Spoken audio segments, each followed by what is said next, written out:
folks. Hey, folks. We're back. And it's late in the evening, and it's going to be fun.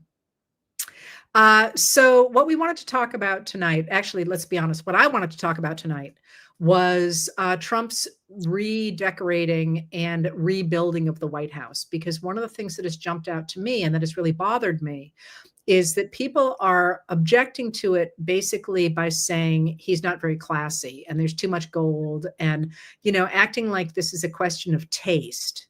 And Joanne knows the construction of the White House and of Washington inside and out, no pun intended. And I thought it would be lovely to hear from her about why any of us should care about I'm so sorry, the gold spray paint. Yeah, well, that was polite. I have been steaming about this. Oh, good. Even before the ballroom. Good. I didn't realize that. Oh, I have been just steaming away about this. So, and it relates to just what you said, right? That people are like, oh, the guy's got bad taste. He spreads gold-colored things wherever he goes. That's so him. But here's the thing about it. And to understand why it's really exceedingly politically bad, you have to go back and understand how the White House and actually Washington initially, how they were conceived of visually when they were created. And they assumed that the way the White House looked, that the way Washington, D.C. looked, that would affect what people thought about the government. They thought that in a really big way. Right.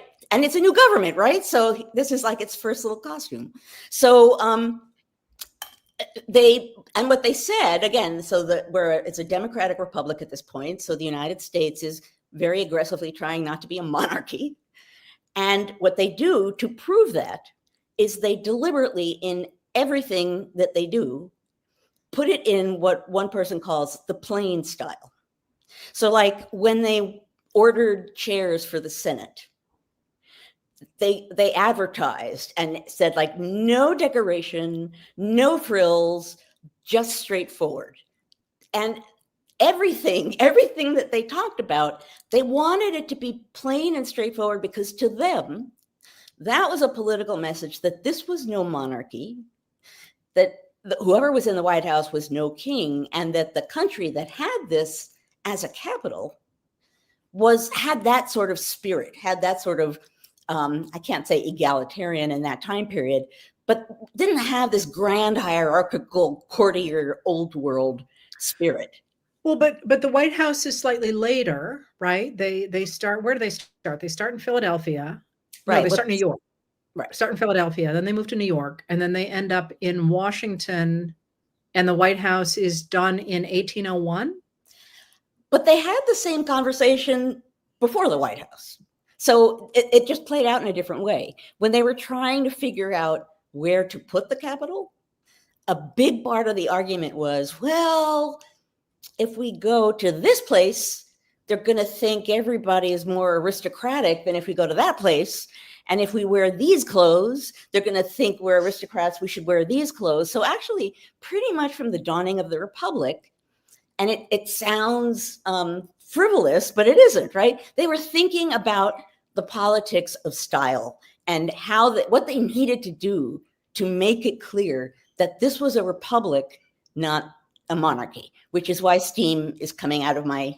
The politics of style, that's actually really interesting. I want to do a little bit more with the White House itself, but could you explain to people what the design was by L'Enfant, who designed Washington, D.C.? Because I've always thought that was so freaking cool. Remember in graduate school, we had to read that book about the triangle over the grid.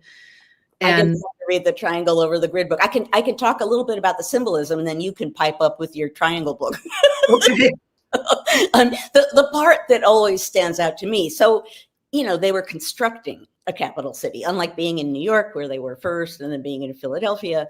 And so in the same way that they wanted the Capitol building and the White House to represent political ideas and ideals, The actual layout of the Capitol was supposed to do the same thing. So, for example, there's a reason why the White House and the Capitol face each other.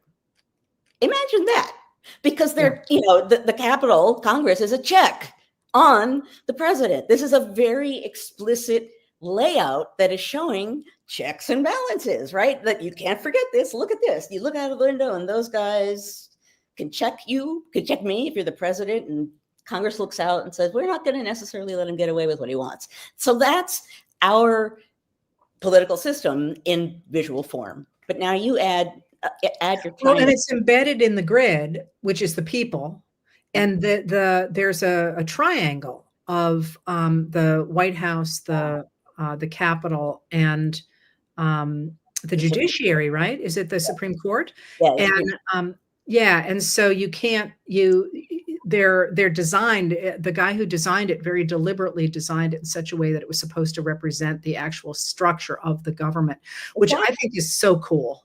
Exactly. Well, that's the Capitol facing the White House. That's the structure and style of everything. I mean, in the past, when I've written about this, there's humor to the fact that the first people in the national government were really worried about what they should wear, because if they were too frilly, then people would think the government was aristocratic. And if they thought the government was aristocratic, it would become aristocratic, because the people will decide what the government is. So they took this really literally. They're literally spinning in their graves right now, because what we're watching is the gilding of the White House in precisely a manner that they never would have wanted, suggesting that it looks kind of like a palace, which was the precise thing they were arguing against when they designed Washington.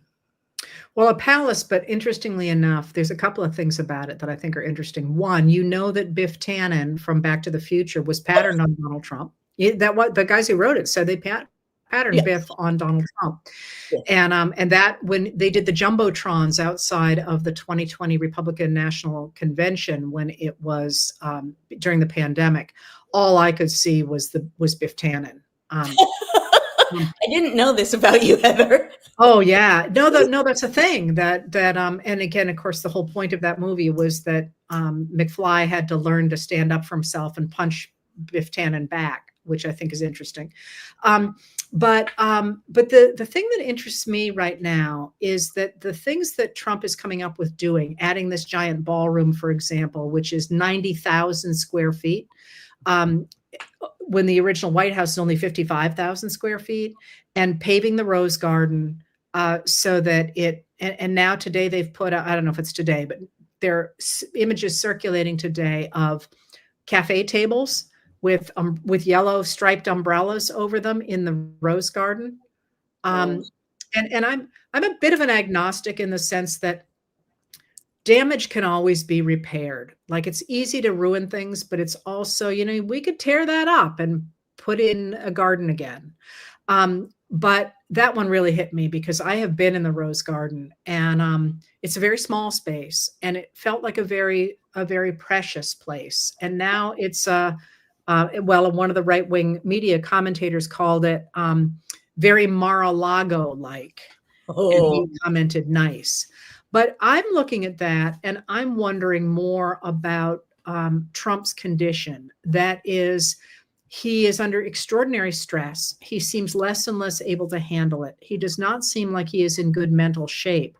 The one place that he is happy is in decorating hotels. And I'm serious. Like, I just laughing, but it's like, that's control my face. Remember when he was at that meeting, the cabinet meeting, and he got talking about the molding and whether or not they should make the moldings gold? Yeah. Have you ever in your life worried about the molding? Do you even have? I mean, I do not have molding. to say, but he clearly loves that. I mean, there are people who love to do that, and he clearly loves to do that. And I wonder to what degree we are seeing these grandiose plans, and him wandering around the roof of the White House the other day, which was bonkers, by the way. What an image that was. Well, yeah. But he had an architect with him. I wonder to what degree this is an attempt of his people to give him something to do. like, give him something that makes him happy, because he is clearly crumbling. One, do you think that's right? And two, do you agree with me that he's crumbling? So part one, it certainly would be logical that, that's a thing he's going to feel good about, because he could throw gold all over the place, which is reflecting on him, he assumes. So that will make him happy. Who was it who like gave him gold in the Oval Room recently? Right. So certainly, Joanne, just so you know, it's the Oval Office. No. The Oval Room. Rumpf. But speaking of, the room is oval because it's supposed to, there's no head to it. It's supposed to be. Well, that was how Thomas Jefferson served dinner. Around a round table? So that there would be no head, because he was trying to be small d democratic. So it's political too, right? Yeah. That's political as well. But at any rate, sure, I could totally believe that this is something he can do, and he can talk about it, and he can brag about it, and he likes decorating things, and you don't have to think very hard about it. And whatever he does, the assumption I'm sure on the inside is, what damage can it do, right? Because they're not thinking about the fact that what's happening there matters to the nation, right? And that's a blown up statement. But as I said before, what's happening there is a political statement that goes beyond Trump. That's what makes me steam, is that it's, in a way, the founding generation was right in saying that if the government dresses itself up with frills and folly, then people are going to think that's what rich and wealthy and important people do. So I think you're right that probably it's, something they're giving him to do, and then also thinking it can't do any damage, but it can do damage to the American mindset. Well, the organization that does the historic White House refers to it as the People's House, which is what it's been known as. And it's not the People's House if it turns into Mar-a-Lago. Well, if it becomes his house, and given that he sort of assumes that he owns the government and owns everything in it, that inspiration is behind this as well, right? Like, well, it's mine, what can I do? And I liked when you used the word precious before about the rose garden, because in the last book I wrote, I talk about what people felt like when they went to Washington for the first time and saw the Capitol. And what they felt was what they were supposed to feel, which was, something about this was special. It was symbolic. It meant something. It had a history. With the Rose Garden, it had a history. Oh, I'm sorry, you said the Capitol and you meant the White House. No, I meant the Capitol, but also the White House. My last book was about Congress. But still, the same idea is that when they went and saw these buildings, again, I was writing about congressmen, so they all said this about Congress. The same was true about the White House, that it had a symbolism and a meaning to it that was capital A, maybe not all capital letters, maybe a couple not capital, American, right? That's America. That's what it is. That's what it's supposed to be. That's why the smallness and the modesty of the Rose Garden meant something, because that's a thread in our government, is it doesn't scream and throw things around ideally, right? That it's people-sized, or it's supposed to be people-sized. That's a really good point, the people-sized thing, because the original White House is not a palace. It's 55,000 square feet, which is huge, of course, but that is much smaller than you think of a palace would be, and the rooms are small. It's a little bit surprising how small it feels, and I always kind of liked that you were. I actually should say, one of the things that I thought was mind-blowing about the White House under the Biden administration was that it was like, for us, my White House is in the past. It's right. Historical, and so being in it with all the historical stuff in it just completely blew me away. Yeah. But then it's also it's an office building. So right. Literally at one point somebody goes, "Hey, do you have any envelopes?" And I'm like, John Adams doesn't have envelopes, but it's an office building. And under Biden, the people who worked there were young, and they were women and people of color, Black Americans. And it felt to me like it was also the future. So it was this weird past, present, and future all at the same time. And I look at that I don't think that ballroom's going to look like the past, present, and future. I think Yeah. it's going to look like that scene from the end of The In-Laws with Alan Arkin. And you know that with Alan Arkin and Peter Falk? And they end up as some That's one that dictators. has run zigzag, like, Yes. Oops, pigs. Serpentine. I do. Serpentine. Yeah. No, it's not gonna, whatever the heck it's gonna look like, it's not gonna be good. And it's certainly not gonna look like anything that's there. And your point about past, present, and future is important because, when I was lucky enough to be in there were like these furnishings around that dated back to, the beginning of the government, right? And they're furniture. And, so I'm waiting in a room and I'm sort of wandering around with my eyes this big, and it's history. And in a sense, you might argue, yeah, it's like a museum, but it isn't like a museum. It's a working building. Like you said, it's an office building. It's a place of work. And the fact that these things are there, like that's our history there, right? That's our history planted there in visible form, which is part of what these buildings of government are supposed to do. That's a really good point, because what I've always loved about those buildings is that the Congress as well, is that they exist and the people cycle through them. And that's kind of how I feel about politicians in general, that you might like some, you might not like some, but my service is to the system, not to the individual people. And Right. so those buildings represent that democracy and that system. And it's like, oh my God, that's so cool. So-and-so might have sat in that chair. But by the same token, whoever's sitting in that chair now, it's not going to be the same person who sits there in 8 years at least. And that's really cool, because it's like looking at the stream of history. And, it feels like Trump is trying to say, I'm never leaving. And I think maybe in his heart of hearts, he would like that to be the case, although it's 79 years old and in pretty clearly poor health. I'm not taking a bet on that one. I suspect that, like all of us, he's not going to live forever. But it just feels very different to have someone come in and put a mark on it that is so antithetical to everything that it has stood for in the past. And that's actually a really interesting political statement in and of itself. And what you're describing is the cycling through of people, and every president comes in and they do little things, different pictures on the wall, different furniture, whatever. They design, redesign, and redesign the White House as they want it. They do that in their style, which represents what the people wanted because they voted for him thus far. Yeah. So what you see when you see a president redoing the White House is a president sort of making a statement about who they are, and that reflects in some way the people who voted for him and put him there. So when someone comes and is sort of creating all kinds of new things, seemingly without any thought about other people who might be, I suppose he might say, there's no place to have a grand ball. This will be so much better. But in a way, he's making a statement about his politics by doing this. He's saying, excess and me.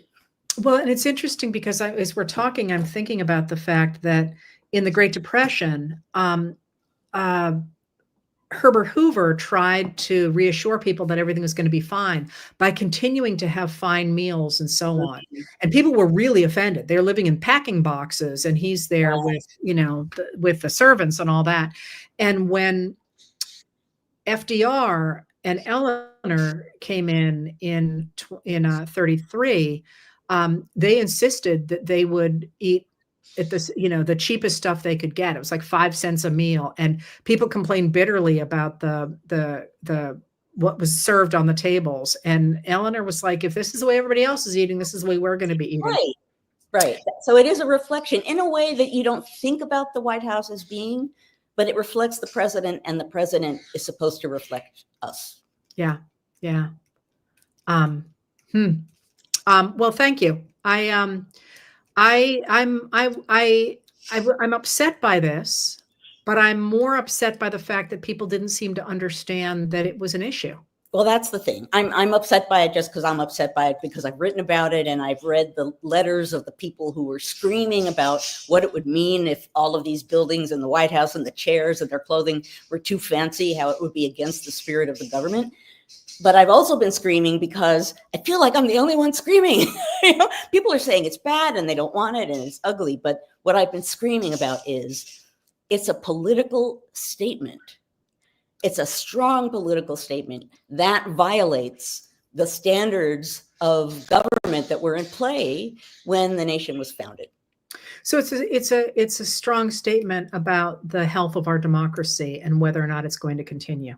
Yeah, that's very true. I knew you were the right person to ask. Yeah.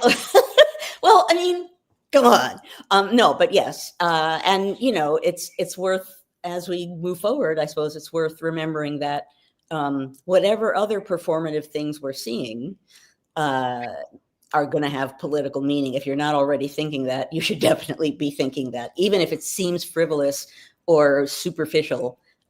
Something like this really matters. Somebody just pointed out the building doesn't belong to him. Right. Mind you, Mar-a-Lago doesn't either. Most people forget that.